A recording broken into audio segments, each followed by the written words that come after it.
We're continuing the series on professional and business writing. Today's topic is about research and resourcefulness. Stay tuned in. This is so important. When you're writing at work, you should support claims that you make by strong evidence.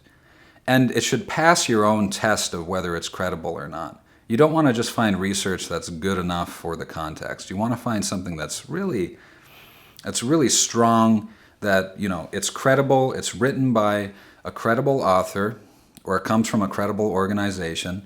It uses methodologies that are appropriate, so an appropriate, say, sample size for your industry or whatever that may be, whatever the appropriate methodology is.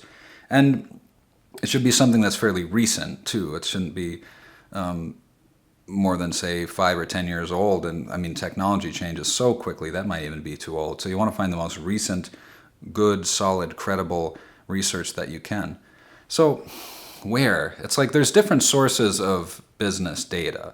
A lot of it's proprietary. A lot of it is, say, owned by the companies, and they're not going to release it to the public. But a lot of companies do release data.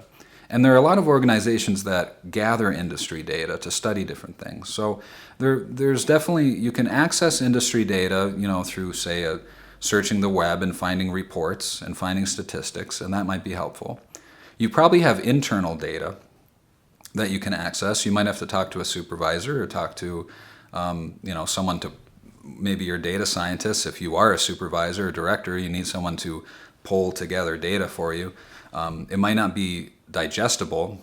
The data might be there, but it might be really hard to read because it's like an Excel book with 5,000 lines of data, and you don't need 5,000 lines of data, or it might have 100,000 lines of data, and you don't need 100,000 lines. So there's internal data, there's industry data, and then you have peer-reviewed academic scientific data that you can use too, and that's great because a lot of academia studies industry. A lot of academic disciplines study industry, and so there's quite a bit out there in the literature from various disciplines that could be applicable to what you're doing. So you have to gauge the credibility of when you're doing research, you have to gauge the credibility of what you're looking at, and you have to be resourceful and try to find things. Now, resourcefulness, I would say, now that we have the quick research idea out of the way, resourcefulness is what I really want to talk about here, because what we're talking about is a kind of aptitude and attitude that you develop in the workplace to find out where things are. It's really difficult. Like, where am I going to get this data? You might have to call 10 different people inside of your company to find someone who's even can track this down and get it to you and send you the Excel sheet or whatever it is. Find a report from 2 years ago that someone produced. You have to be resourceful. You have to be able to dig through lots of files on your networked drives. Maybe you have to Google something and spend a while Googling it. Maybe you have to watch a couple videos on YouTube until you find and figure something out. Or say you're learning a piece of new software. If you work in marketing and you got assigned this new task where you have to generate email communication, or you have to write a newsletter for the entire company. It's like, it's going to take you a while. You're going to have to figure out, well, am I going to use MailChimp or Constant Contact or Emma, or which email platform am I going to use, and which is the most price appropriate, and which one fits into our budget, and which one has the features that you have to research that stuff. You're going to have to look that up. You'll have to do like a comparative cost analysis of what is the monthly subscription price for MailChimp and Constant Contact and Emma, or whatever the email platform is. Figure that out. It's like, which one are you going to pick? And then you're going to have to actually learn the software. So you might have to read. And what if you're the only one at the company who's been assigned to this task or this project and no one else has ever used MailChimp before? Well, you're going to have to watch some tutorials on YouTube, or maybe you're going to have to read some FAQs on MailChimp's website. Maybe you're going to have to download a guide. And then maybe, you start building the newsletter and you're like, I can't figure out how to import video, and I can't, how do I import a picture, and why won't the pictures align? You might have to Google something.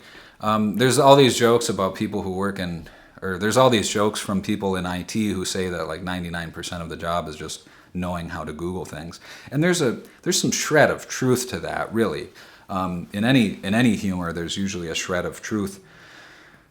And the truth there is that people who don't know how to do things have to figure out how to do them, right? There's no, and this is kind of the secret of the world too, is we're all winging it in a variety of ways. except people who are absolute acute experts at absolute and acute small areas, and even those people are always learning new things. So it's like you're learning constantly. You have to be resourceful. You have to know that you can Google things, really look things up on the internet, watch tutorials, teach yourself new tricks, learn how to solve problems, go onto a forum and ask a question, read other questions that others have posted on forums.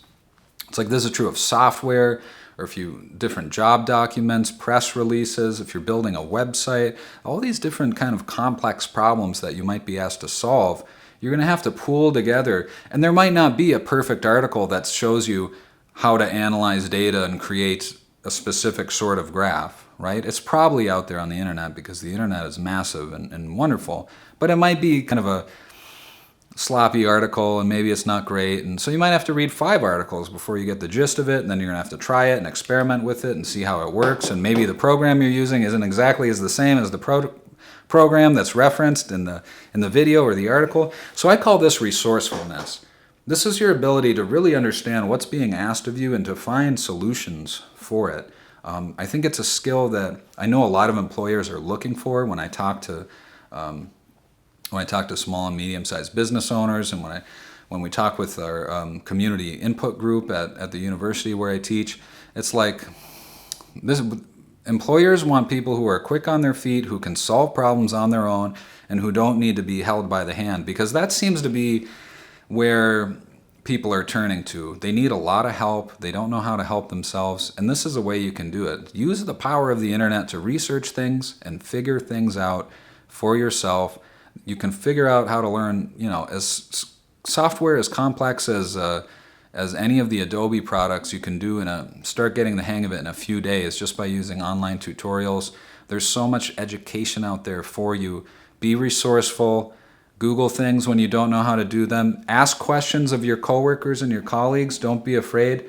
And again, the application of writing here is if you need to research something, take the time to research it and use. You probably took at some point, if you got a bachelor's degree, you took a composition course or some kind of intro to academic writing course, and you talked about how do you vet resources and how do you find credible resources. It's like call that information back out into your head. It really matters, because if you use data or evidence from a source that is not credible, or it's outdated, or the information was fabricated, or it was an improper methodology, it's like that's going to come back to bite you, because then your business is going to make a decision based on bad data, and it might be the wrong decision. And you're going to cost the company millions of dollars maybe. So be careful what you cite, and be cautious of where you draw evidence from. Make sure it's credible, and vet it, and research even the research, right? If you find an article, a peer-reviewed article with some data in it that you think is applicable, research the author. Who are they? What are they doing now? Do they know anything about this subject? So this is just a quick video, part of our series on professional and business writing, resourcefulness, both for yourself and for your writing. Good luck out there. Also, another thing to think about here is like a lot of, especially if you're in a marketing or communications role or editing role or something, your company might have an in-house style guide that you can reference. So it's going to have color codes for your brand colors. It's going to have the fonts that you should use in your documents. It's going to have letterheads and templates for you. That's a great place to start.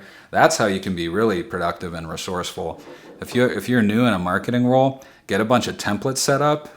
And then if you need to write a press release, you can do it in 5 minutes. It's in the proper format. You have a great example to work off of. Or if you need to write, I do this with, say a student needs a letter of recommendation. I have my letterhead all set up with our university logo at the top and my address block. I can just start typing and then generate a PDF, and it's a quick process for me. So templates are really powerful. So be resourceful. Find the templates that people developed, or develop your own templates. All right, this was just a quick video. Again, continuing our series on professional and business writing for YouTube. Thanks for tuning in. I'm Dr. Dan. If you're liking these videos, take a second, give me a thumbs up, like the video, subscribe. It really helps me out. I'm producing these videos just for free to help people.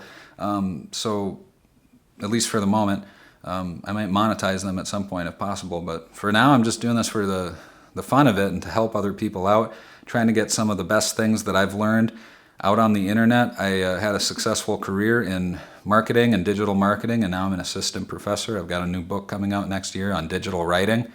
Take care of yourselves. I'm here to help you out.